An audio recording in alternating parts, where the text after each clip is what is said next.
Abra sua Bíblia comigo no livro do profeta messiânico, no capítulo de número 43. Livro do profeta Isaías, capítulo de número 43.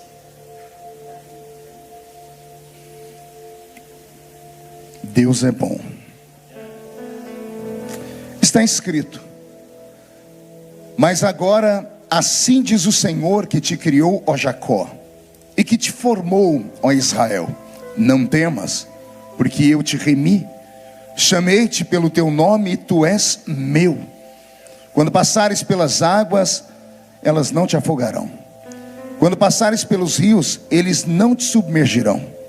Quando passares pelo fogo, a chama não te queimará.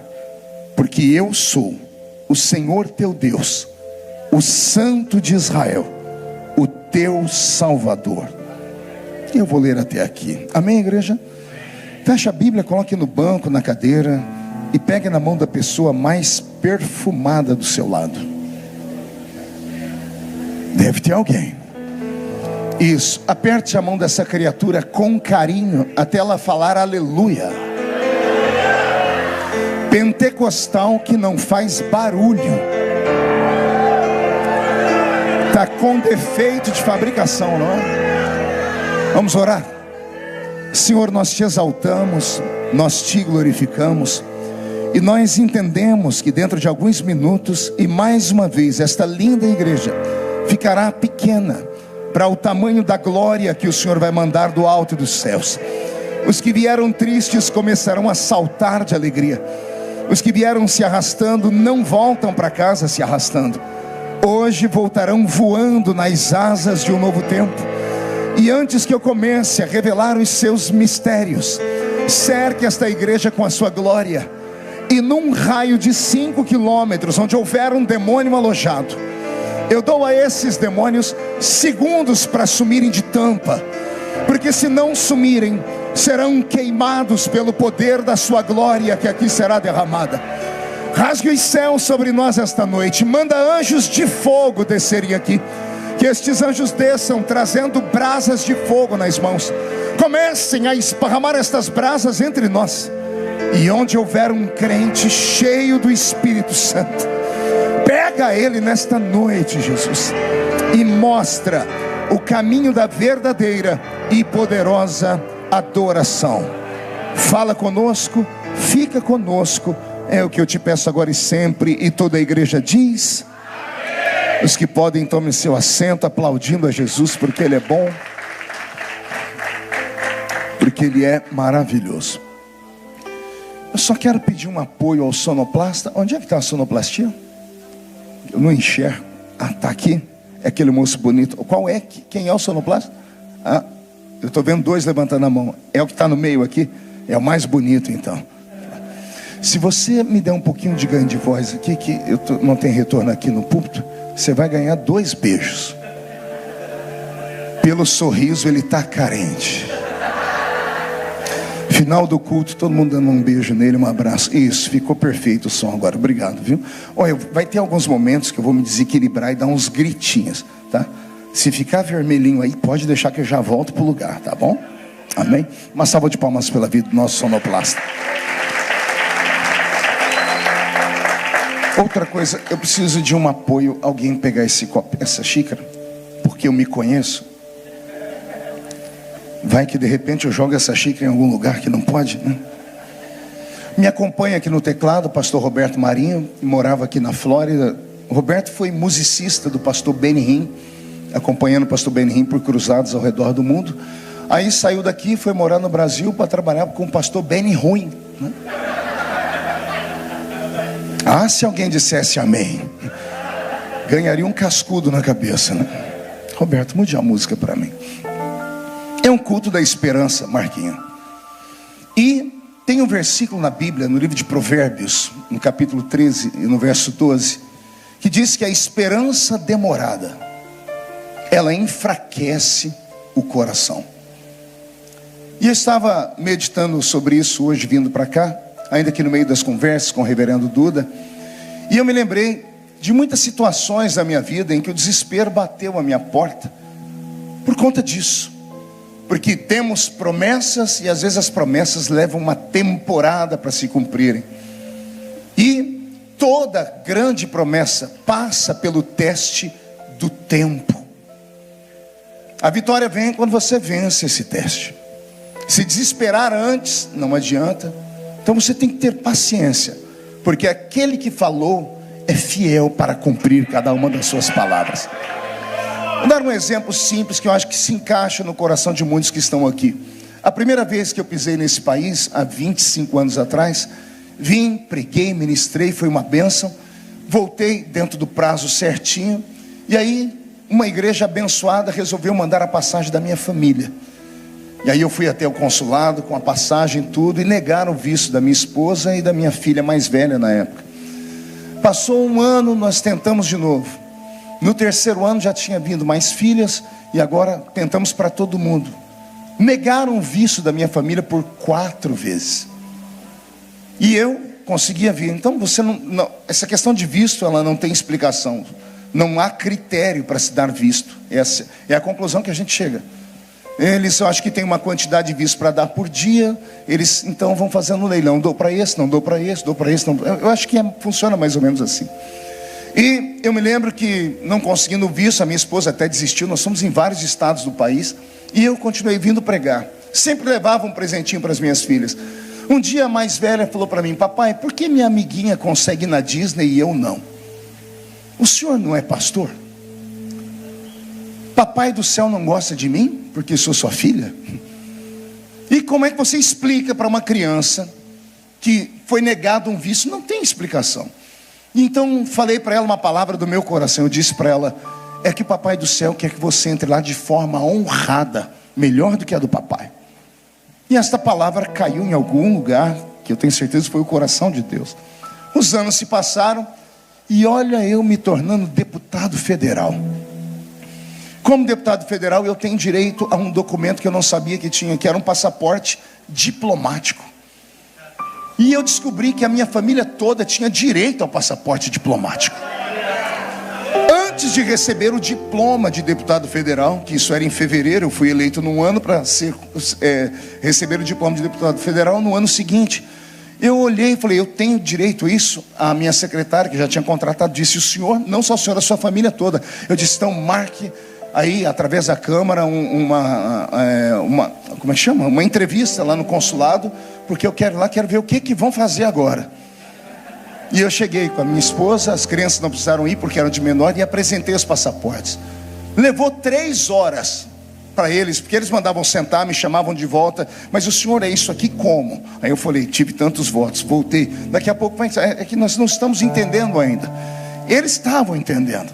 É que quando se nega um visto por 4 vezes, você tem um carimbo lá, que raramente você vai conseguir entrar aqui. Só que agora eles não tinham o que fazer. Ou me davam um visto, ou criavam um embaraço diplomático com o país inteiro. Depois de 3 horas, deram o visto para toda a família. Vai escutando, mas agora a melhor coisa vem agora. Quando eu cheguei aqui em janeiro de 2011, em fevereiro é que eu ia ser deputado de fato, que eu tenho minha diplomação. Em janeiro de 2011, quando eu cheguei aqui, eu vi uma fila na hora de passar pela imigração, que é muita gente. Tinha uma fila lá escrita diplomatas. E eu olhei o meu passaporte e disse: me acompanha todo mundo. Cheguei na fila e lá eles nem perguntam nada. É só: bem-vindo, passe bem aqui dentro. Todas as minhas filhas passaram. A mais velha, quando fui passando, ela falou: pai, é isso que o senhor falou sobre honra? Nós entramos na frente de todo mundo. Eu disse: era isso que Deus tinha para nós.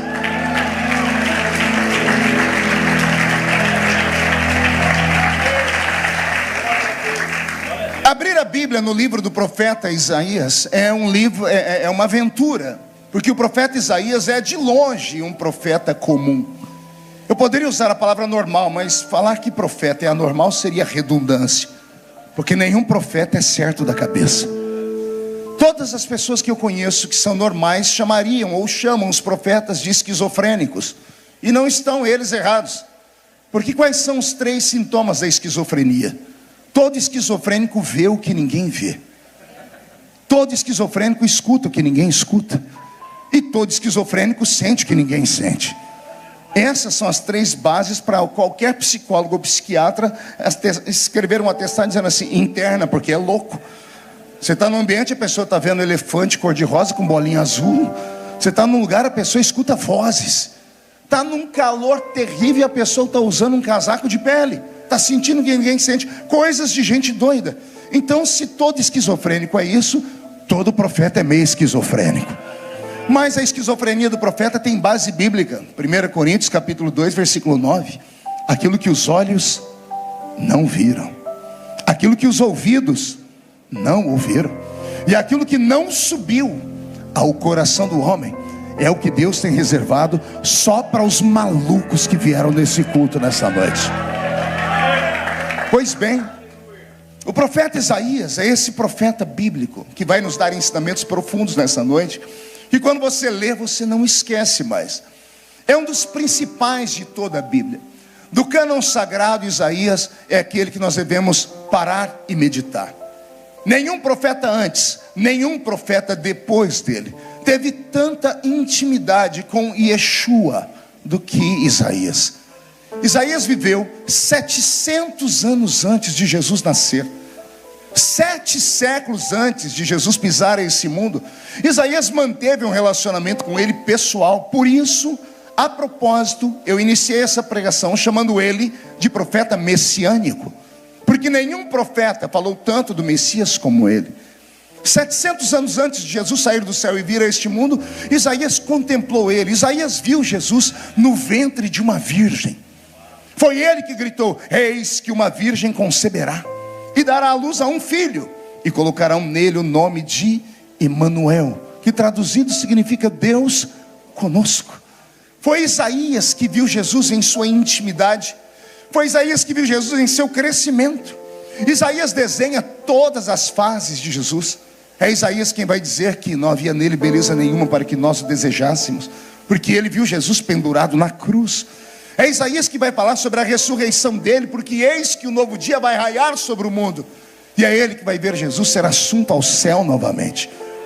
O livro de Isaías é tão interessante e tão importante para todos nós que cremos em Cristo, que o próprio Jesus, quando passou por aqui, um dia, Marquinho, entrando ele dentro de uma sinagoga, deram a ele a oportunidade de falar, porque ele usava uma estola sacerdotal branca, estola sacerdotal dos homens de Deus, dos homens da lei. E ele então foi ao vaso que ficava do lado daquilo, uma espécie de púlpito, e mexeu entre os pergaminhos que ali ficavam, porque era assim que os rabinos começavam a sua pregação. Haviam vários livros, pergaminhos. Ele não escolhia um, ele fincava a mão, mexia, e o primeiro que ele tirava, era ali que Deus queria falar com quem estivesse na sinagoga naquele dia. E quando Jesus abre o texto, eu imagino ele dando um sorriso e dizendo: eis que hoje se cumpre esta palavra. Ele leu o texto de Isaías que diz: eis que o Espírito do Senhor Jeová está sobre mim, porque ele me ungiu para dar vida, para dar vista aos cegos, levantar o caído, anunciar o ano aceitável do Senhor. Esse livro é tão importante. Não sei se você se lembra da salvação do eunuco de Candace, o guarda-ofertas da rainha africana, que estava passando por Jerusalém na época da Páscoa, da festa. Estava ele dentro da sua carruagem, porque ele veio adorar o Senhor em Jerusalém, e próximo a ele estava um diácono da igreja chamado Filipe. E o Espírito disse a Filipe: aproxima-te deste carro. Uma carruagem puxada por 4 cavalos árabes. Haja perna para Filipe, porque Filipe foi correndo ao lado da janela do carro. O homem não parou o carro. Filipe correndo e perguntando: entendes tu o que lês? E o homem aqui de dentro dizendo: como posso entender se não há quem me ensine? Parou o carro, Filipe entrou, e o que é que o homem estava lendo? Esse mesmo texto de Isaías. E Filipe diz: eis que esse que aí está esteve conosco, ressuscitou, está sentado ao céu. E em uma pregação de 40 minutos fez aquele homem meditar na vida, olhar pela janela e avistar água. A conversão mais rápida da terra. Diz: eis ali a água, o que me impede de ser batizado? E Filipe diz: se tu creres de todo o coração, nada.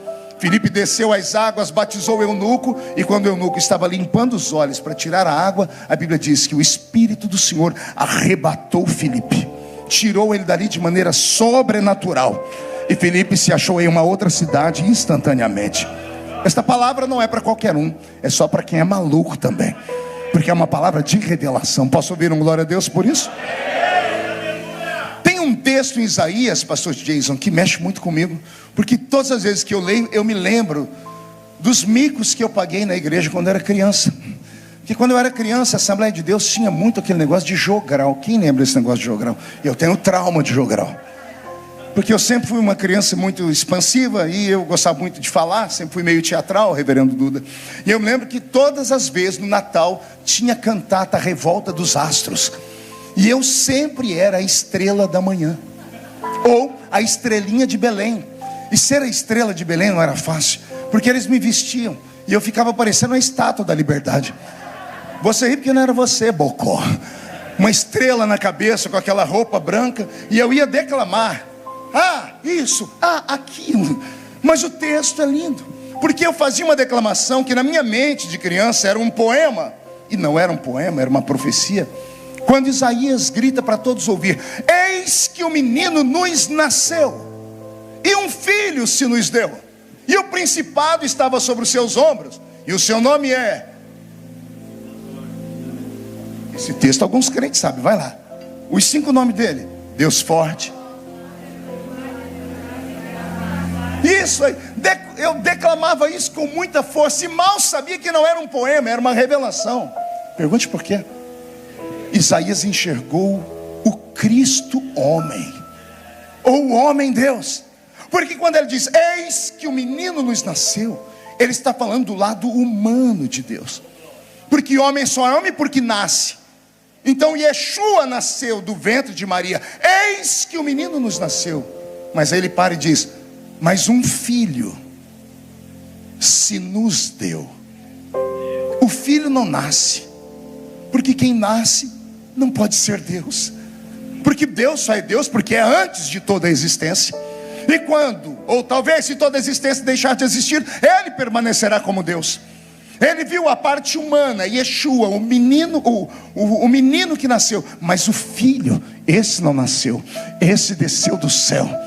O apóstolo escreve sobre a sua encarnação dizendo, ele mesmo sendo Deus, não tem por usurpação ser igual a Deus. Antes aniquila sua forma divina e desce entre nós e se faz carne.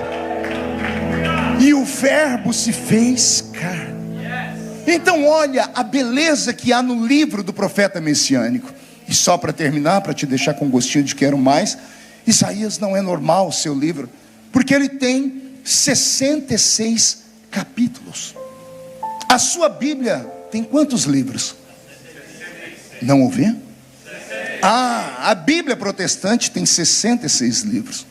Porque no Concílio de Trento nós depuramos a nossa Bíblia e tiramos os livros excessivos que estão na Bíblia católica, porque trazem alguns ensinamentos que esbarram na nossa fé, como nós conhecemos. São 66 livros. Isaías, curiosamente, tem 66 capítulos. A nossa Bíblia com 66 livros está dividida entre Velho e Novo Testamento. O Antigo Pacto com 39 livros. O Novo Pacto com 27 posteriores livros. Os primeiros 39 livros da Bíblia Sagrada são terríveis. Porque se você torcer o Velho Testamento, não se assuste se ouvir gritos de ais, de uis, ou se pingar sangue. Porque o Deus do Velho Testamento dizia, olho por olho, é dente por dente. É a alma que pecar, essa morrerá. Então no Velho Testamento nós temos um Deus furioso. Um Deus que tentou tocar o coração de toda a raça humana, do Gênesis até o livro de Malaquias. Em todas as dispensações conhecidas até então, inocência, consciência, governo humano, era patriarcal e lei. Os 39 livros do Velho Testamento se dividem em 5 eras. E em todas elas Deus tentou fazer amizade com o homem, e ele não conseguiu. Por mais que ele encontrasse homens que tivessem boa intenção, todos eles fracassaram. Fracassou Adão no Éden, na dispensação da inocência. O seu próprio filho Abel, que deveria dar sequência porque era um homem puro, foi morto por Caim. Fracassa Caim. Saímos da dispensação da inocência, entramos na dispensação da consciência, e os homens continuam pecando. Atravessaríamos a era dos patriarcas, que começaríamos ali com o nosso grande Noé, chegaríamos até nos filhos de Abraão, e todos eles fracassaram. Deus tentou se revelar ao homem e não conseguiu. Deus tentou levantar um homem para julgar a terra, e o homem que vai julgar a terra, por exemplo, morre atrás das grades, ou no meio de 2 pilares, como Sansão. Era para julgar e acabou sendo julgado. Abraão, o pai da fé, conta uma mentira que quase põe em risco toda a herança dos egípcios, quando ele diz que Sara é sua irmã e não sua mulher. No Novo Testamento, Jesus vai dizer que aquele que mente é filho de quem? Todos aqueles que Deus levantou no Velho Testamento tombaram. Deus levantou Abraão para ser o pai da fé, e o pai da fé foi, nesse quesito que eu falei, de verdades e mentiras, um fracassado. Deus levantou Sansão para ser esse líder, e esse líder acaba morto, aprisionado. Deus levantou inúmeros homens, Moisés, para começar a guiar o seu povo, e aquele pastor que deveria guiar esse rebanho começa o seu ministério matando um homem, enterrando ele na areia. Deus levanta Salomão, e há quem diga que quem é sábio não erra o caminho, mas o homem mais sábio do mundo terminou seus dias ajoelhado na frente das imagens dos ídolos das suas mais de 700 mulheres, fora as 300 concubinas. Deus levantou Davi para ser um homem segundo o seu coração, e nós sabemos o que Davi fez. No Velho Testamento todos fracassaram, e ao fracassar no Velho Testamento, Deus se retirou para o céu. Por isso temos o Novo Testamento, uma nova aliança, um novo pacto. E quando entramos pelo Novo Testamento, dá um nó na cabeça da gente que lê a Bíblia inteira. Pergunte por quê? Porque o Deus do Novo Testamento não tem nada a ver com o Deus do Velho. O Deus do Velho tem numa mão um chicote e na outra mão um cajado, e ele desfere golpes sobre as pessoas, querendo santidade e pureza a qualquer custo. Se não obedecê-lo, o céu vai se abrir, saraiva vai cair sobre eles, ou o chão vai abrir e vai engolir eles. É assim. Agora, quando atravessamos o Novo Testamento, é o mesmo Deus, só que ele deixa de lado o cajado, ele deixa de lado o chicote, e ele pega nas 2 mãos um vaso de alabastro, e ele coloca um unguento dentro dele, e começa a derramar sobre todas as feridas dos homens, dizendo: vocês não podem se salvar, mas o meu filho salvará vocês. Vocês não me agradam, mas meu filho agradará vocês. Então o Novo Testamento tem esse quê de esperança. Pastor, o que isso tem a ver com o livro de Isaías? Leia ele inteiro, como eu já li várias vezes. Do primeiro capítulo ao capítulo 39, Deus está bravo. Deus diz a Isaías: eu tenho um povo que tem olhos e não vê, tem ouvidos e não ouve. Eu tenho um povo que chama bem o que é mal, mal o que é bem. Eu tenho um povo que é idólatra, eu tenho um povo que é adúltero, eu tenho um povo... Deus só derrama sobre Isaías as mazelas do seu povo, mas como que em um passe de misericórdia, do capítulo 40 para frente, Deus fica bonzinho, e ele começa a dizer: Isaías, eu amo o meu povo, eu tenho preparado para eles uma terra que mana leite, que mana mel, uma terra onde eles não terão problema com saúde, terão saúde. Chegará um tempo, Isaías, que eles entrarão numa fase tão grande que eles vão ter tudo aquilo que os olhos desejarem. Isaías, o melhor da terra virá para a mão do meu povo. Chegará um tempo em que a criança vai andar ao lado da cobra, da serpente, da áspide, e a áspide não fará mal a ela. O leão caminhará ao lado do cordeiro, e então chegará o tempo da plena plenitude, diz o Senhor. Então do capítulo 39, do capítulo 40 para frente, há essa metamorfose, essa mudança no temperamento, no pensamento divino. Por isso o livro de Isaías precisa ser lido, interpretado e amado por toda a igreja, porque ele é quase que uma mini Bíblia em si. Esse tipo de cultura e conhecimento você deve guardar na alma e dar um glória a Deus agora. Olhe para o seu irmão e diga: vamos ler mais Isaías? Agora olhe para mim. Roberto, mude a música. O que eu vou pregar hoje não tem a ver com teologia, não tem a ver com interpretação de texto à base da exegese. O que eu vou pregar hoje é revelação. No capítulo 43 em que eu li, Deus está naquela vibe de felicidade. Ele acordou o profeta de madrugada, porque Deus só falava com profetas de madrugada. Deus esperava todo Israel dormir para ir lá desabafar com o profeta. O profeta já acordava: pronto, o senhor pode falar tudo. Porque os 2 ungidos no Velho Testamento para serviços espirituais eram profeta e sacerdote. Diga comigo: profeta e sacerdote. O profeta era ungido para ouvir Deus e falar com o povo. O sacerdote era ungido para ouvir o povo e falar com Deus. Dois caminhos contrários. E tem um terceiro que Deus ungia no Velho Testamento, que era o rei. E o rei era ungido para quê? Para sustentar o sacerdote e o profeta. Quem sabe nessa noite Deus não vai liberar uma unção de rei aqui. Só espiritual entende. Pegue aí. Se não dá para você ser profeta, se não dá para você ser sacerdote, quem sabe Deus derrama uma unção de rei sobre a sua vida nessa noite, e você vai ser a pessoa mais próspera aqui de Tampa, na Flórida. Mas ao abrir a Bíblia no capítulo 43, eu me deparo com esse texto, onde Deus está feliz e Ele está fazendo promessas. Ele está fazendo o que, igreja? Pergunte quais? Duas. Uma promessa simples, uma promessa natural, uma promessa racional, que faz sentido. E a outra promessa? Uma promessa fora da casinha, uma promessa anormal, uma promessa que não faz sentido para uma mente intelectual, uma promessa que não pode ser absorvida por neurônios comuns, uma promessa que eu chamo de maluca. A primeira promessa normal é essa: Isaías, eu tenho um povo, não são dois, nem três, apenas um povo. Mas esse meu povo é dividido em dois grupos. Quais, Senhor? O grupo dos normais e o grupo dos anormais. Senhor, explica melhor. Os normais, meu filho, são aqueles que tudo que eu vou falar com eles tem que fazer sentido, porque se não fizer sentido, eles não acreditam. São homens e mulheres que estão em um único nível, no nível da intelectualidade ou da normalidade. Tudo para eles tem que estar dentro da razoabilidade, ou seja, tem que ser o preto no branco, tem que ser 1 mais 1 igual a 2, porque senão eles não conseguem crer, porque eles estão em uma única esfera, a esfera da normalidade. E eu os amo e os respeito, por isso faço promessa para eles também. Senhor, e o outro grupo? O outro grupo é de gente muito doida, gente maluca, gente que os neurônios ficam brigando aqui dentro da cabeça deles, gente que falta parafuso na cabeça deles.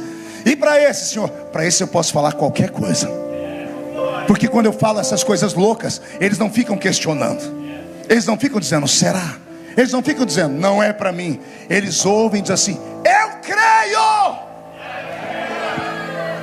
Já dou explicação. Qual é a promessa simples? Se passares pelas águas, elas não te afogam. Isso é uma promessa simples. Pergunte por quê. Quem aqui já quase se afogou? Levante a mão para eu ver. Os que não levantaram a mão são assembleianos, né? Nunca foram na piscina nem no mar. Você está na Batista, aqui você pode falar, confessa. Coisinha de Jesus. A gente não se afoga só indo na piscina, não. A gente se afoga às vezes tomando um copo de água. Quem já engasgou aqui? Pronto, então eu vou perguntar de novo. Quem já quase se afogou? Levante a mão. Ou até as cadeiras levantaram os pés. Pois bem, você quase se afogou e não morreu, está aqui sentado. Essa promessa já se cumpriu na sua vida. Uma promessa simples, normal, porque é algo que todas as pessoas vão experimentar durante a sua existência. É algo normal. Para os normais, Deus tem que ter um papo reto e falar: vou te tirar daqui de Tampa e te levar ali para Boston, um exemplo. Deus tem que desenhar para eles, senão eles não creem. E tem que explicar: vou te levar assim, vou levantar alguém, essa pessoa mora 3 casas da sua casa e ela vai trazer para você o recurso. Senão a pessoa não acredita. Agora tem os louquinhos. Aí para o louquinho Deus fala assim, ó: se passares pelo fogo, a chama não te queima. Pastor, por que essa promessa é louca? Porque o fogo é o elemento mais poderoso que Deus criou no universo. Hebreus capítulo 12 diz que o próprio Deus é um fogo devorador. O fogo derrete o ferro, evapora a água. O fogo queima a roupa, ele queima a madeira. O apóstolo São Pedro, em uma de suas encíclicas, diz que o mundo como nós conhecemos deixará de existir, porque um fogo devastador vai queimá-lo, vai burilá-lo. Até pouco tempo atrás, o lugar mais temido pela raça humana era o inferno. E a Bíblia diz que o próprio inferno, no final dos tempos, será lançado em um lago de fogo. O fogo é o elemento mais poderoso que Deus criou. Aí vem Deus e diz para um grupinho seleto, só de gente doida: se levantar contra você, o maior poder desta terra, ele se levanta para cair, porque ele não pode te tocar. Pastor, ainda não compreendi. Calma, vou te explicar. Beto, mude a música. Pastor Jason está aqui num daqueles cultos, ele está virado no giraia.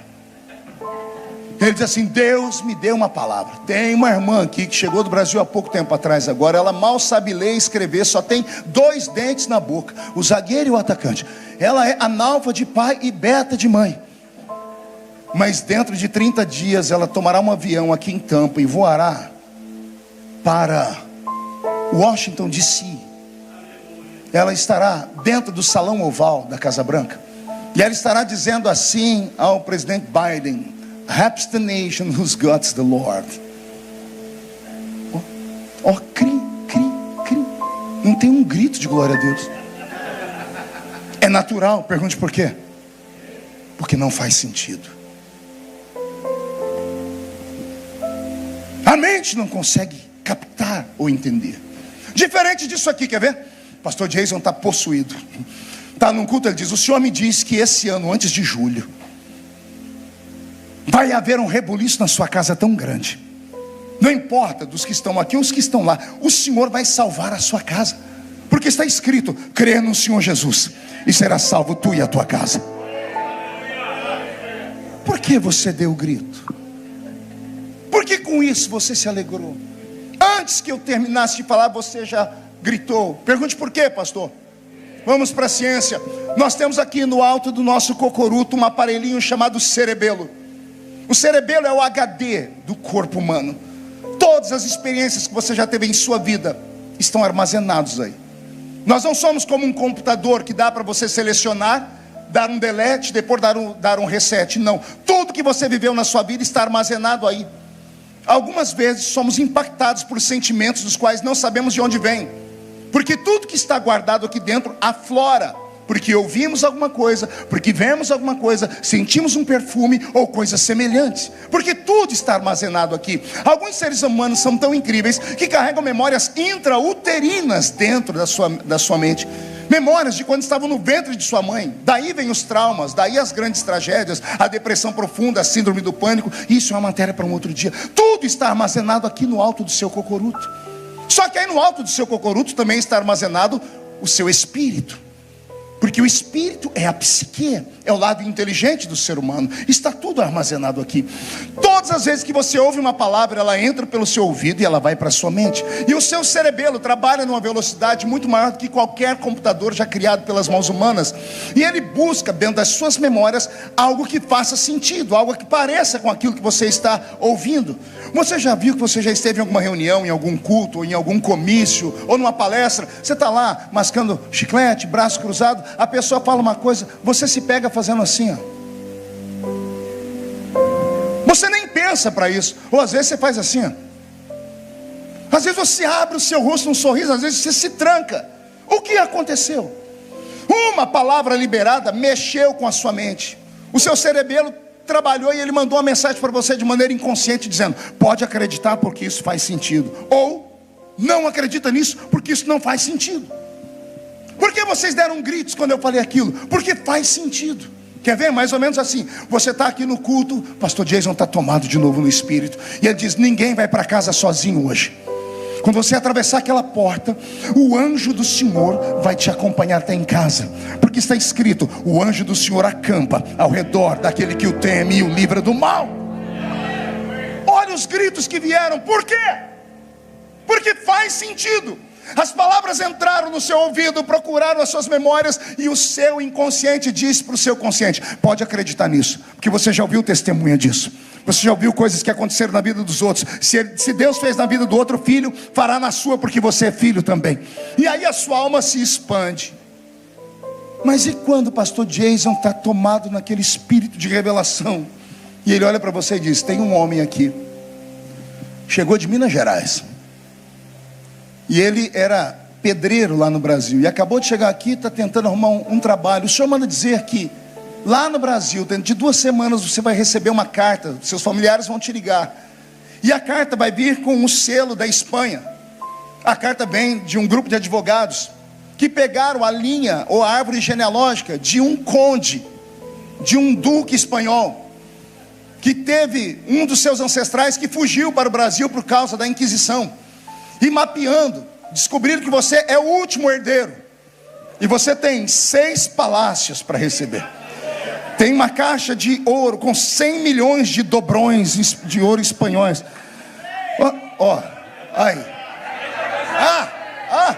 Olha a cara dessa criatura que gritou do seu lado agora. Rápido, olha. Vê se parece normal. Não é normal, por quê? É loucura. Pois bem, com todo respeito, pastor Jason, eu não vim pregar para os normais hoje.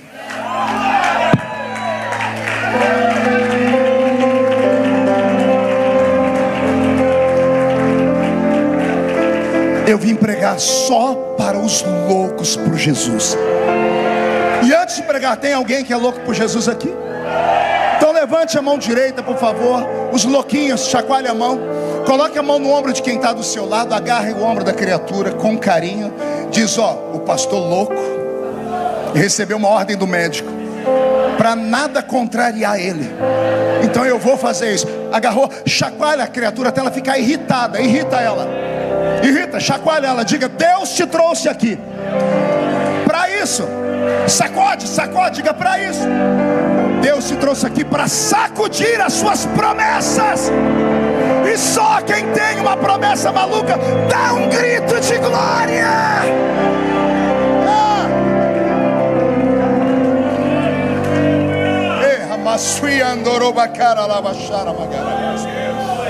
Me ouça, é profundo o que eu vou contar.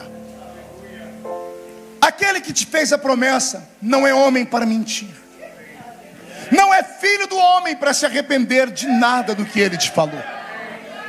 Eu não quero acreditar que Deus te fez atravessar o mundo para chegar nessa terra e ser humilhado aqui.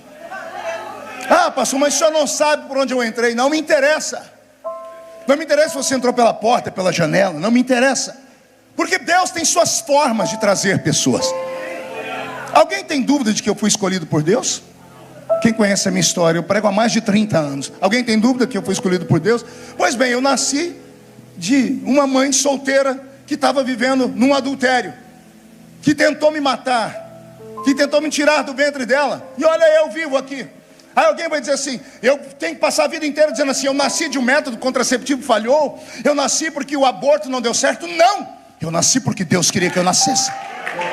Não me interessa a forma que Deus usou para te trazer aqui.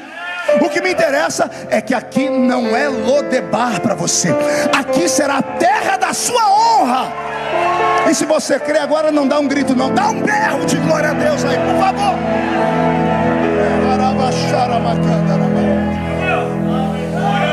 Quando Deus te fez aquela promessa, e não importa onde você estava, de repente, geralmente as grandes promessas vêm de lugares inesperados.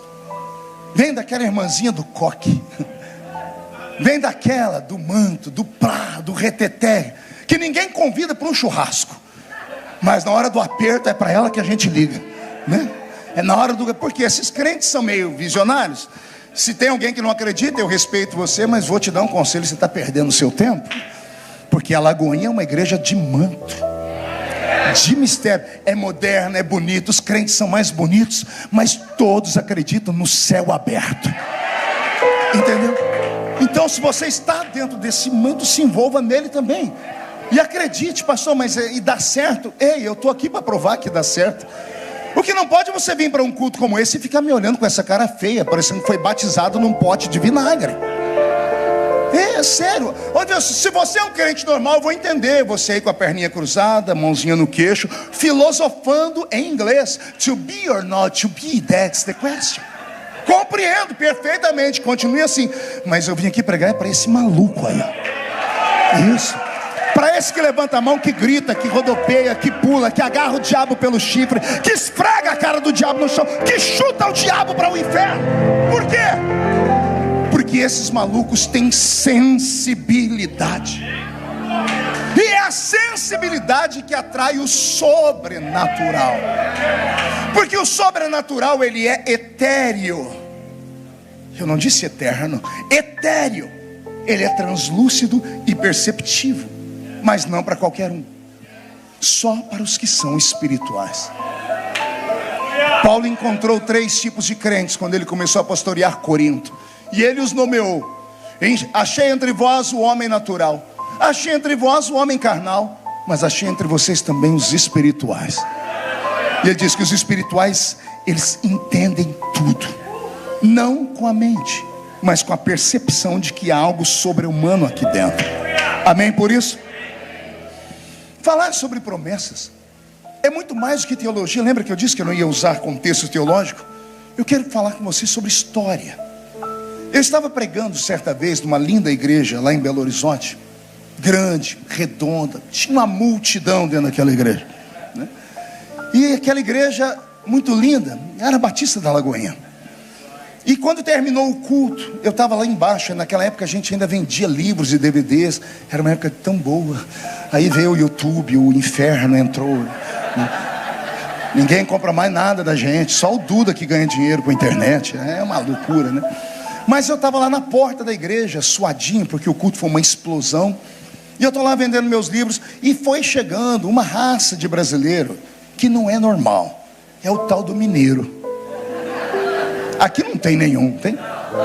Tem não, né? Aí, essa raça, cuidado, pastor, com essa raça. Eu estava pregando em Nagoya, no Japão. 1.200 japoneses na minha frente, pelo menos o zoinho era rasgado. Eu falei, aqui não tem. Falei, tem algum mineiro aqui? Não levantou uns 10. Uai, só.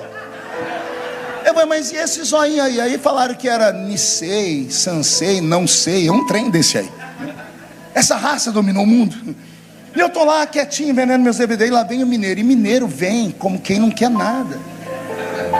Eles vêm pela beirada. Ele chegou com uma sacolinha na mão, não dava nada por ele. Ele foi chegando, se aproximando e falou assim: ô pastor, eu senti de te dar um presente. E eu falei, eu senti de receber, me dê logo. A única coisa que a gente recebe no fim do culto é pedido de oração. Quando alguém vem dar um presente, eu recebo agora. Ele enfiou a mão numa sacolinha de plástico que ele estava usando, e ele tirou uma caixa de paçoquinha embrulhada. Ó, quem já comeu aqui? Permita-me eu, paulista, elogiar a paçoquinha no idioma dos mineiros. Ô trembão, só. Catei aquela paçoquinha, eu estava virado com a fome. Quando desembrulhei a paçoquinha, quando eu dei a mordida, o mineiro deu o golpe. A paçoquinha não tinha diluído na boca. Ele falou: ô pastor, o senhor pode orar por mim agora?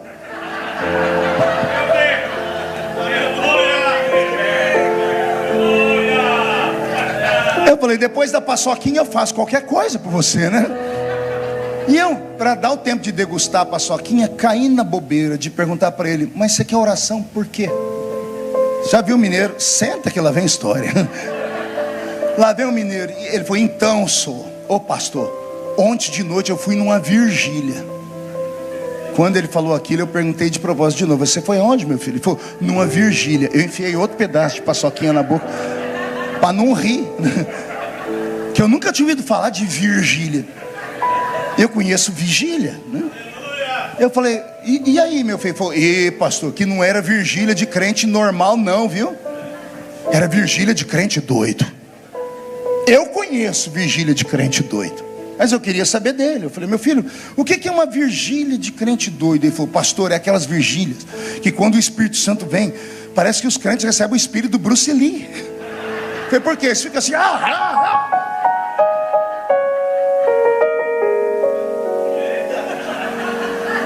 Jesus usa, de vez em quando tem um que pega ele, eu não sei o que é, né? Volta para o Espírito, Roberto. Pois bem, e aí ele começou a falar: então, pastor, vigília é esse culto de crente doido, desse culto que os crentes começam tudo a pular. Eu falei: isso aqui é oração por quê? Pastor, porque lá pelas tantas veio um profeta doido falar comigo. Eu conheço profeta doido de vigília de crente doido, mas eu queria ouvir da boca dele. Eu falei: o que é um profeta doido, meu filho? Ih, pastor, é aqueles profetas que quando vem profetizar pra gente, ele quase mata a gente do coração, uai. Eu falei: mas como assim?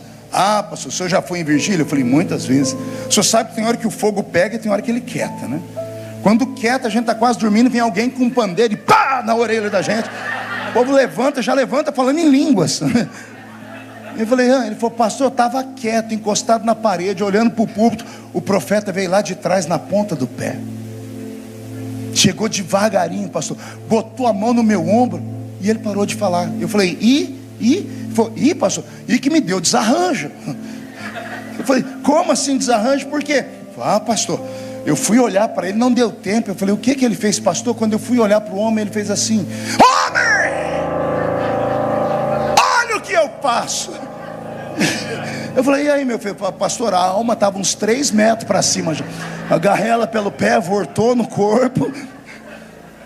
Quando voltou, pastor, eu olhei para o profeta: o que foi, profeta, que você está bravo? Ele disse assim: homem, olha o que eu faço. Pastor, o homem agarrou a minha mão direita e apertou com uma força tão grande que eu achei que ele ia quebrar a minha mão. E ele disse: homem, entra tu comigo nessa carruagem de fogo agora. Eu falei: e, pastor, não tive outra opção, porque o homem era grande demais. Ele agarrou minha mão, pastor, e a carruagem começou a andar. E aí ele começou a me arrastar, pastor. Eu travei para não ir, porque eu estava com vergonha. Não teve jeito, ele era mais forte do que eu. Pastor, ele me tirou de lá. Ele veio andando devagarinho, passou na frente do púlpito, e eu com a mão no rosto, morrendo de vergonha. Ele passou pelo outro corredor, ele foi acelerando. Ele deu mais uma volta. Daqui a pouco ele correu pelo meio da igreja. Pastor, o homem mirou a rua. Você acha que já viu de tudo? Eu falei: e aí, pastor? O homem me arrastou para o meio da rua, e a carruagem acelerou, eu não tinha como descer dela. Eu me entreguei. Ele começou a correr, eu corri na mesma velocidade dele. Ele deu um pulo, eu dei um pulo também. Ele deu glória, eu dei glória também. Ele falou em línguas e o Espírito Santo me pegou. E nós dois correndo no meio da rua, igual doido, falando em línguas. Pastor, o homem deu meia volta, parou na porta da igreja e entrou correndo comigo, me arrastando pelo corredor central da igreja. Quando a gente estava no meio, ele brecou e me empurrou. Ele falou: eu saí catando cavaco. Ele falou: eu voltei para ver o que deu no profeta, pastor. Ele estava com uma mão na cintura e um dedo assim, ó, e ele fazia assim com a boca. Ele botou o dedo e disse assim: homem, olha o que eu faço. Eu te tomo pela mão direita, e eu te tiro daqui, e eu te levo por ali, e eu te levo por lá, te trago por aqui, e depois eu te tiro daqui e te levo pelo mundo, e correrei com você pelo mundo, e somente quando eu te exaltar, eu te trarei de volta aqui, para que todos que verem saibam que eu sou o Deus que falo. Agora contempla na sua frente a rampa do palácio do Planalto, porque vou eu te colocar entre os príncipes e os reis dessa terra, diz o Senhor. Eu dei o mesmo aleluia que vocês. Quando eu olhei para o mineiro, ele teve uma crise de riso. Ele ria que a barriga dele balançava. Eu não entendi porque ele estava rindo. Eu enfiei uma mão no meu bolso, peguei meu cartãozinho de visita, escrevi o número do meu celular, estiquei a minha mão para ele. Ele parou de rir e falou: o que é isso, pastor? Eu disse: é o meu celular particular. Ele disse: nossa, eu vou ter seu número. Eu disse: vai. E ele falou: para quê? Eu disse: para quando Deus te exaltar, quando você correr o mundo e voltar exaltado e subir a rampa do palácio, eu quero ter um amigo importante lá em cima. Falei com fé, porque eu acreditei no que ele me falou. Quando eu acabei de falar, ele abaixou a cabeça. Quando ele levantou a cabeça, o olho dele estava marejado de lágrimas. E aí ele me contou uma história triste. Ele disse: pastor, o senhor acredita mesmo que Deus pode fazer isso comigo? E eu falei: por que não acreditaria? E ele falou: o senhor está vendo essa caixa de paçoquinha que eu lhe dei? Eu falei: sim. Isso é o sustento da minha família. Só que eu não sou vendedor de bar, eu sou vendedor nos semáforos de Belo Horizonte. Quando a sinaleira para, eu pego as paçoquinhas e vou colocando nos retrovisores dos carros. E volto com o horário contado para ver se as pessoas têm a bondade de comprar e me dar R$5, R$10, R$2 por uma paçoquinha. E com esse dinheiro, pastor, eu levo sustento para os meus 4 filhos. Só que nós moramos num bairro em Belo Horizonte que nem a polícia vai lá.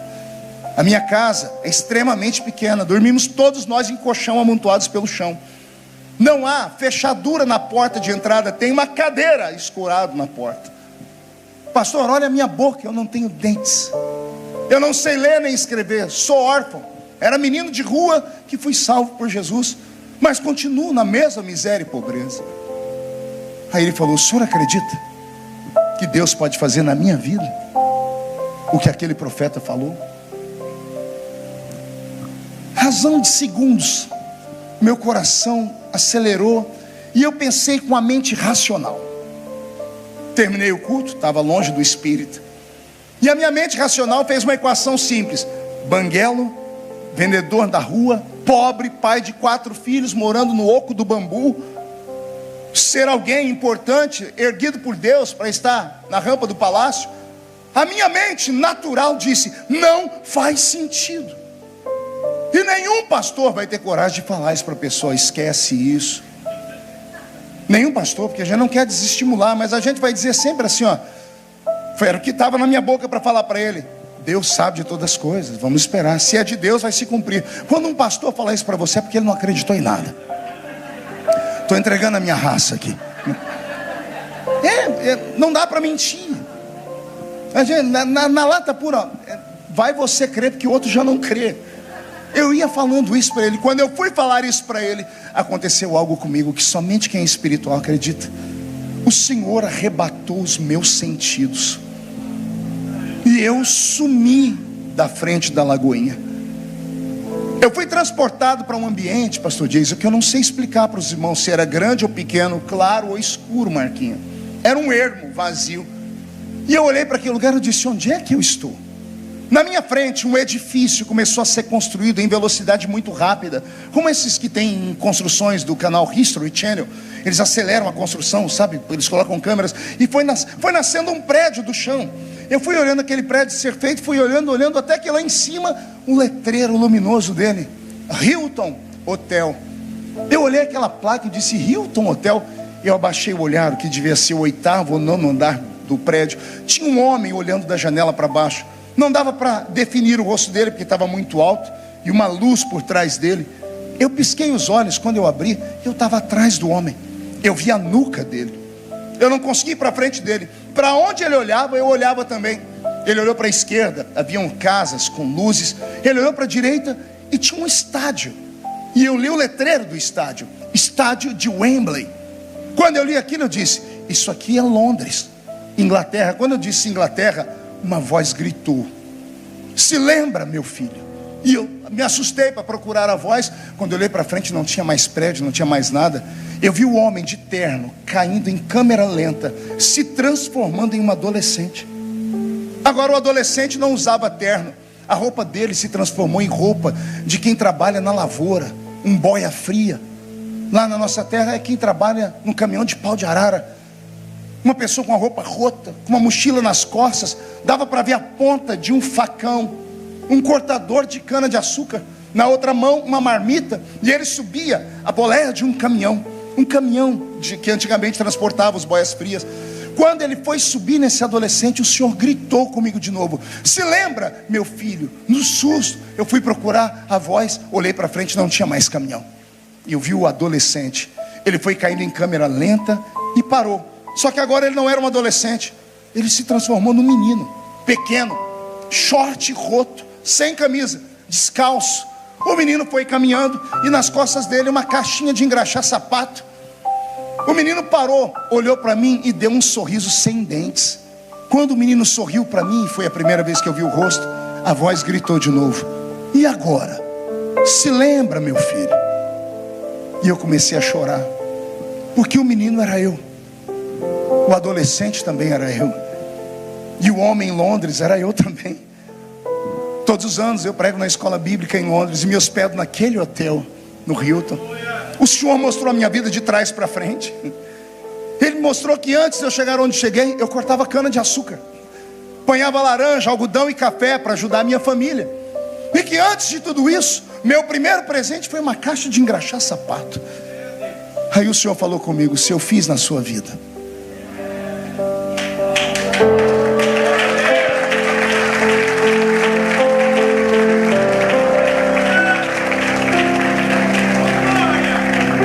se eu fiz na sua vida, eu posso fazer na vida desse mineiro também. Então eu voltei em mim. Quando eu voltei em mim, eu agarrei ele pelo ombro, porque ele estava chorando. Eu levantei o queixo dele e disse: pare de chorar. Porque se foi o meu Deus que falou com você, o Deus que fez a estéril ser mãe de filho, o Deus que pavimentou um caminho no meio do mar para Israel passar, o Deus que na ausência de um profeta para ouvi-lo, colocou voz na boca de uma jumenta, o Deus que fez o relógio de Acais girar ao contrário, o Deus que travou o céu por 3 anos e meio para não chover e depois abriu o céu de novo, o Deus que fez o nosso Cristo ressuscitar ao 3º dia. Se foi esse Deus que fez a promessa, quem viver verá, para ver o que Deus fará na sua vida também. Recebe esta palavra deste seu irmão mais antigo, deste veterano do altar. Embora eu tenha só 51 anos de idade, eu prego desde os 13. Preguei em quase 100 países do mundo, em mais de 4.000 cidades do meu Brasil. Toda a memória que eu tenho aqui dentro da minha cabeça, sou eu agarrado ao microfone pregando. Sobrevivi aos piores ataques que você possa imaginar, e vivi para ver Deus cumprir todas as palavras que Ele falou. Vou repetir, todas as palavras que Ele falou se cumpriram na minha vida. Tem algumas que são tão violentas que eu não ouso às vezes nem pensar, porque eu chego a tremer, porque são loucas demais, mas eu não me atrevo a desistir delas, porque aquele que prometeu não é homem para mentir, não é filho do homem para se arrepender daquilo que Ele falou. Ei, Lagoinha, vai acontecer um reboliço aqui em Tampa, vai acontecer um reboliço em 2024, vai acontecer um reboliço no culto de terça-feira no Hope. A esperança demorada enfraquece o coração, mas quando vem a resposta, o coração salta muralhas. O Senhor me trouxe hoje aqui só para dizer para você: conte os dias. Vou repetir, anote esta palavra. Não sei o que Ele fará. Estou com a minha barba arrepiada, pastor Jason. Vou repetir, eu não sei o que é que Ele vai fazer, mas Ele vai fazer algo. Ele vai tirar de baixo, colocar em cima, do lado para a esquerda. Ele derruba governo, Ele levanta governo, Ele mata, Ele ressuscita. O sol vai brilhar, ou a noite vai nascer, mas você está proibido de morrer. Vou repetir, você está proibido de morrer até que se cumpra na sua vida todas as promessas que Ele te fez. Sente aí. Alguém tem uma promessa dessa envergadura que eu falei? Eu não estou falando de promessa de você encontrar um emprego melhor, não. Eu estou falando de Deus te honrar tanto aqui que Ele vai te levar para o Brasil por cima da carne seca. Eita, entendeu aí ou não? Que história é essa? Não, pastor, eu vou embora. O governador da Flórida, que ele seja abençoado para lá. Quem te trouxe foi o governador do mundo. E o governador do mundo tem os corações na mão. E se o Senhor te trouxe, anote, não é para te envergonhar. Pastor, mas e a prova que eu estou passando? E a luta que eu estou passando? Você só está passando. Aguenta o tranco. Você pediu uma coisa grande. Você acha que Deus não vai te testar? Você acha que Deus quer gerar filhinhos de papai na casa dele? Lembra lá do Brasil, os filhinhos de papai da sua cidade? Ganhavam aqueles carros, aquelas motos, e saíam pela rua, depenava a moto, riscava o carro, dava cavalinho de pau. Por que faziam aquilo? Porque não custou nada para eles. Agora, você lembra quando você comprou lá no Brasil o seu primeiro Fusquinha 66? Aquela Brasília, o carro que o anticristo usará na grande tribulação para perturbar os desviados. Lembra? Você andava com um pano no bolso só para limpar a maçaneta. Ai de quem falasse porque custou alguma coisa. Anote, o que não custa nada não vale nada. Deus não vai te dar uma coisa gratuita, porque o que você pediu para Ele é grande demais. Para chegar lá Ele vai te provar, Ele vai te testar, mas Ele não te dará algo que você não consiga fazer. A cruz é do seu tamanho, não arranque pedaço dela. E não diga que é maior do que você, porque não é. Deus não é injusto. O tamanho da sua luta será o tamanho da sua vitória.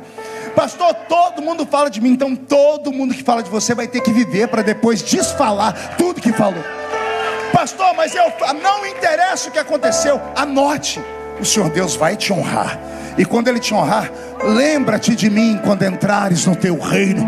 Se alguém acredita que há um reino à sua espera, dá mais um berro de glória a Deus aí, por favor.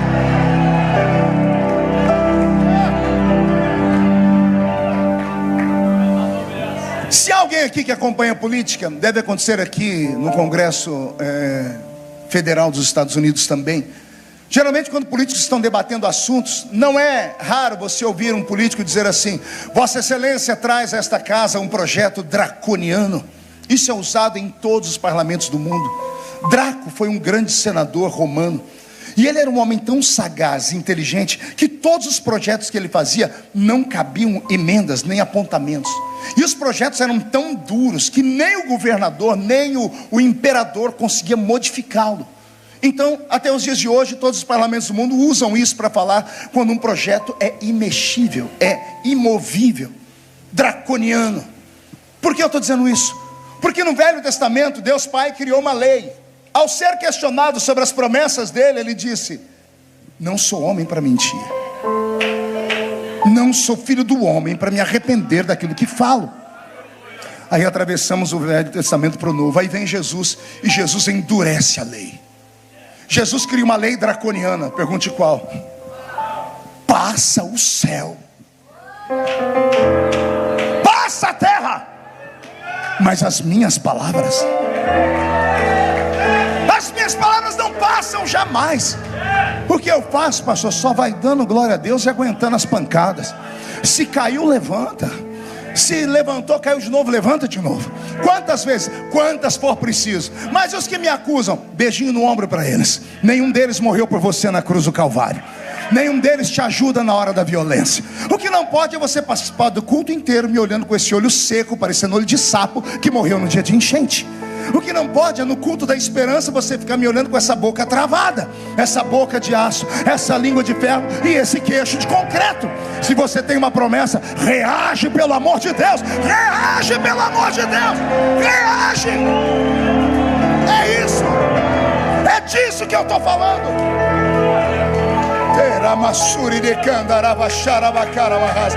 Você não tem noção do que o seu Deus é capaz de fazer para cumprir o que Ele falou para você. Eu vou falar de novo. Você não tem condições psicológicas nem intelectuais de compreender o que é que Deus fará para cumprir aquilo que Ele te prometeu. Vou dar um exemplo simples. Tem um homem sentado no lombo de um cavalo, reverendo Duda, e ele está brigando com o exército a quem Deus disse: eu entrego nas suas mãos o inimigo hoje. Eu amo quando Deus dá data. Deus falou: Josué, eu entrego os inimigos na sua mão. Que dia? De novo: Josué, eu entrego os inimigos na sua mão. Que dia? Josué animou o povo: subamos contra eles, o Senhor entregará na nossa mão hoje. Só que os inimigos tinham cavalos árabes que corriam muito. Quando os inimigos estavam dando o pé, Josué parou o cavalo e falou: Senhor, amanhã continuaremos a peleja. O Senhor lá do céu falou: eu disse. Eu imagino Josué falando: então o Senhor vai ter que dar um jeito. Por quê, Josué? Meu cavalo não é morcego que enxerga no escuro, não é coruja, ele não tem um radar na cabeça. Não dá para ir contra o inimigo porque está ficando escuro.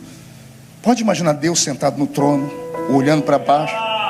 Aqui atrás os serafins cantando santo, santo. E um serafim olhando para o outro dizendo santo, santo, dizendo: e agora? Pode imaginar Deus dizendo: eu e a minha boca, tudo que eu falo sou obrigado a cumprir, porque não posso mentir. Deus fica de pé no trono. Eu vou dar duas visões, a espiritual e depois eu dou a científica. A espiritual foi assim: Deus ficou em pé no trono e enfiou uma mão debaixo do sol e a outra mão em cima da lua. Josué, vai vendo aí se a claridade está boa.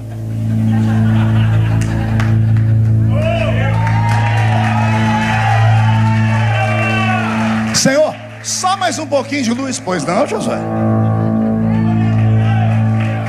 Na mente de Josué, um homem que viveu milhares de anos antes de nós, não tinha acesso nenhum à ciência, foi isso que aconteceu. Mas cientificamente o que aconteceu é uma anomalia. Stephen Hawking, aquele gênio da física que herdou a cadeira de Albert Einstein, aquele que terminou os dias tetraplégico, escreveu um livro com a pontinha do dedo, lembram dele? Ele escreveu um livro chamado Universo em uma Casca de Nós. Nesse livro ele diz que o universo é um corpo em expansão, que ele cresce. Se o universo retroagir 1 milímetro, assim como o mundo, o universo nasceu de uma explosão, uma nova explosão acontecerá e destruirá tudo. Quando você começa a estudar o nosso sistema solar, a nossa Via Láctea, a nossa galáxia, o Sol, ele é o centro do nosso universo terrestre. É o sistema heliocêntrico. Copérnico escreveu sobre isso. O Sol está aqui no centro. Existem 9 planetas que giram ao redor dele. O terceiro planeta é o mais importante, que é o planeta Terra.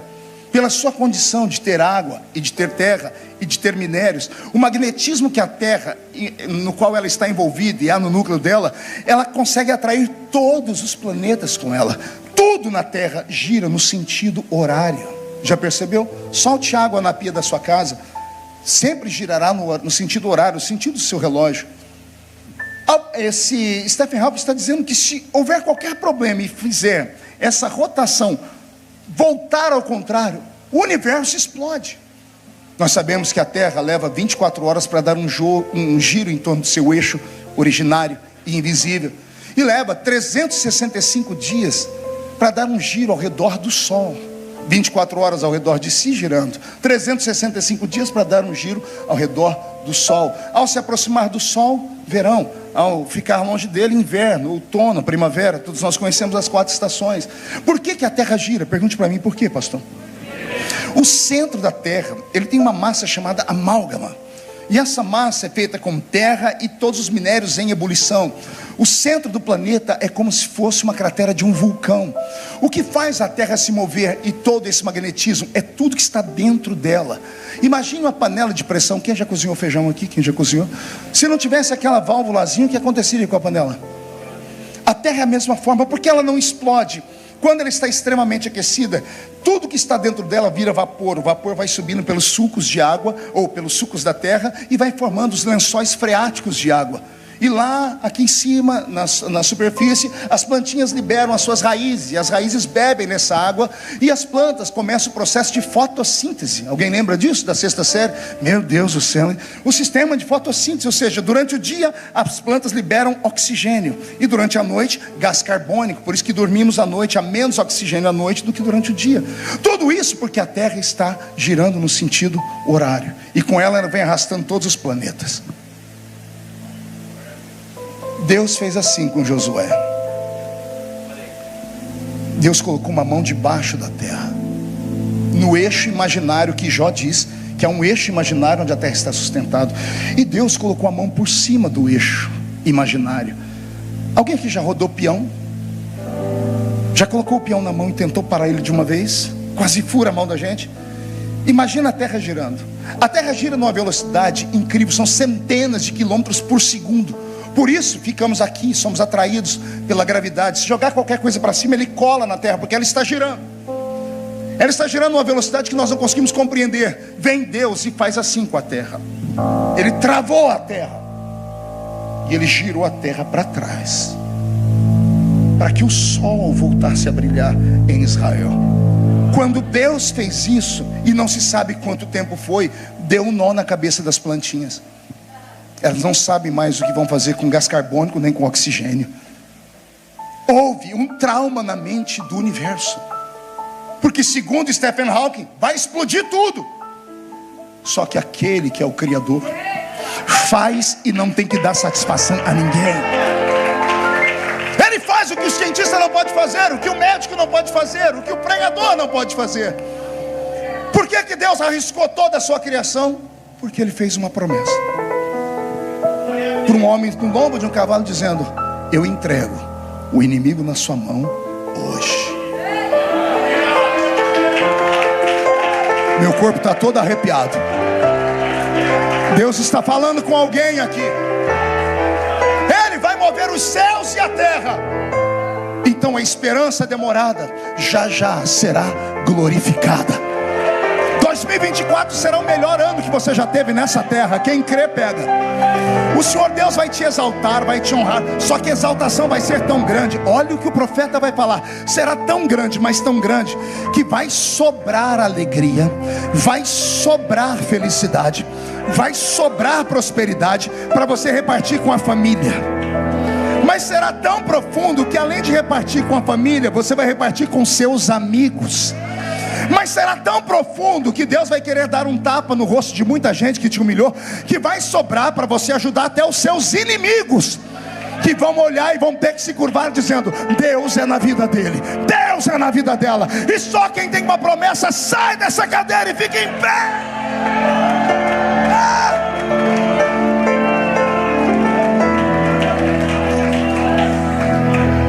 Eu estou falando de promessas loucas. Tem alguém que está debaixo de uma promessa louca aqui? Comenta com o seu irmão, digo: o que Deus falou para mim é grande demais. Pode até dizer para ele: se eu fosse você, eu tiraria uma selfie comigo agora.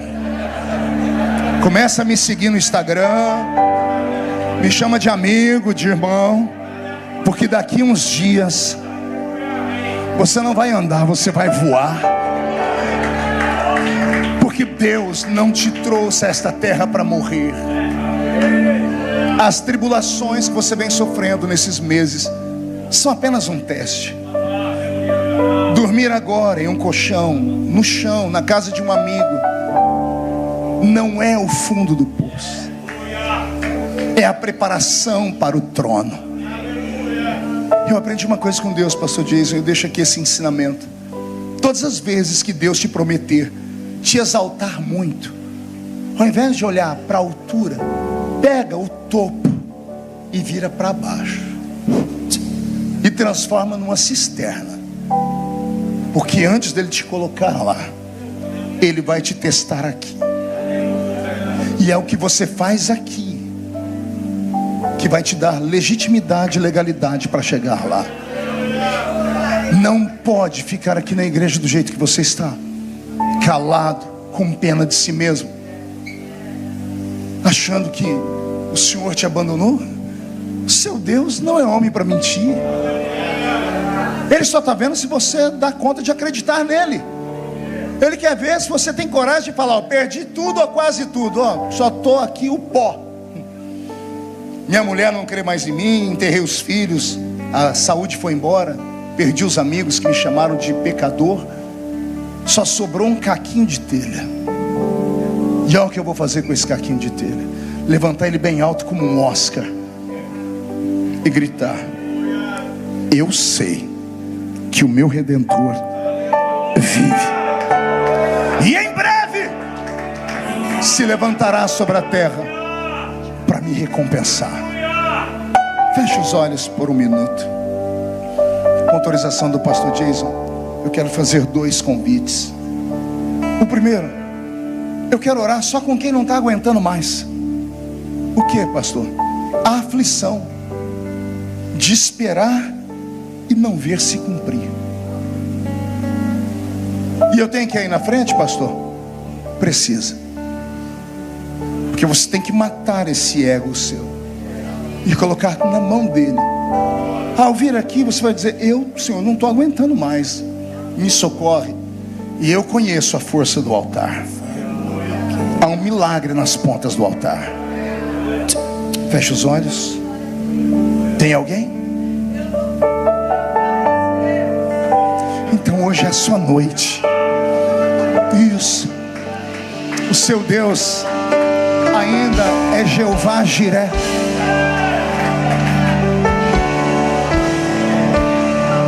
O fogo não me queima,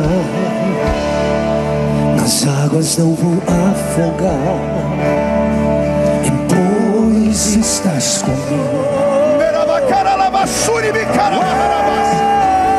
Onde houver alguém batizado com o Espírito Santo, Senhor, renova ele, renova ela, enche esta casa da sua fé.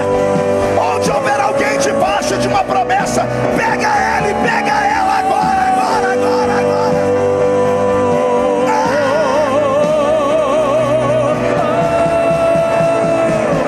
A tempestade e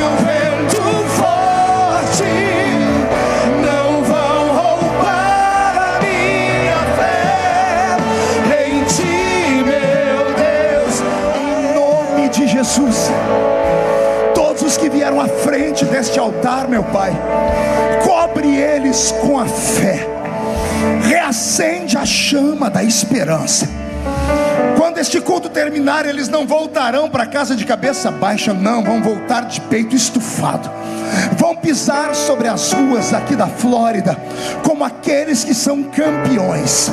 Faça nascer no peito deles, Senhor, faixas de campeões da vida. Senhor, quando eles andarem pelas ruas da cidade, coloque sapato de fogo no pé deles.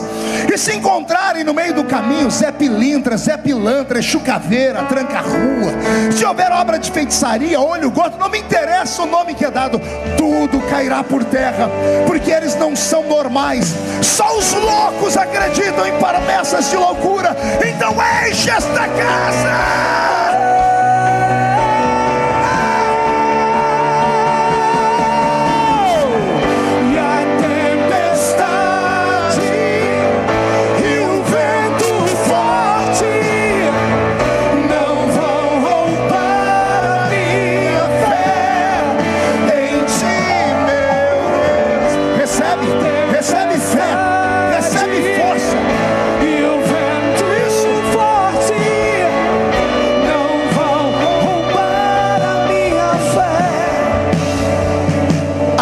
Aos que estão ajoelhados, eu peço que fiquem de pé. E aos que estão de pé, eu peço que levantem a mão direita aberta. E que toda a igreja feche os olhos. Faremos um ato profético. Só crê em atos proféticos quem são loucos. Diga comigo, em nome de Jesus. Todos os demônios que roubaram a minha fé, a minha alegria, as minhas oportunidades, minha e da minha família, que levaram embora o fervor da minha fé, eu ordeno, repito, estou ordenando, venham para a palma da minha mão, feche a sua mão. Eu creio que na palma da sua mão estão os demônios. Saíram da sua mente, da mente da sua família, dos seus negócios, da sua documentação. Eles que provocavam medo estão nas suas mãos, porque o Senhor nos deu autoridade. Eu vou contar até 3. Quando eu falar 3, você vai jogar no chão e vai pisar em cima. Vai se cumprir Lucas 10:19. Eu vos dei poder para pisar sobre serpentes e escorpiões, sobre todo o poder do mal, e nada fará mal a vocês. Quando você pisar em cima, para sancionar esta lei, você precisa abraçar 2 pessoas, porque a Bíblia diz que quando 2 concordam na terra, é aceito no céu. 1, você nunca mais será o mesmo. 1,5, sua família sentirá orgulho de você de novo. 2, quem viver verá para ver o que Deus fará em 2024 na sua vida. 2,5, a Lagoinha em Tampa vai explodir em crescimento e glória. 3, jogue no chão, pisa em cima.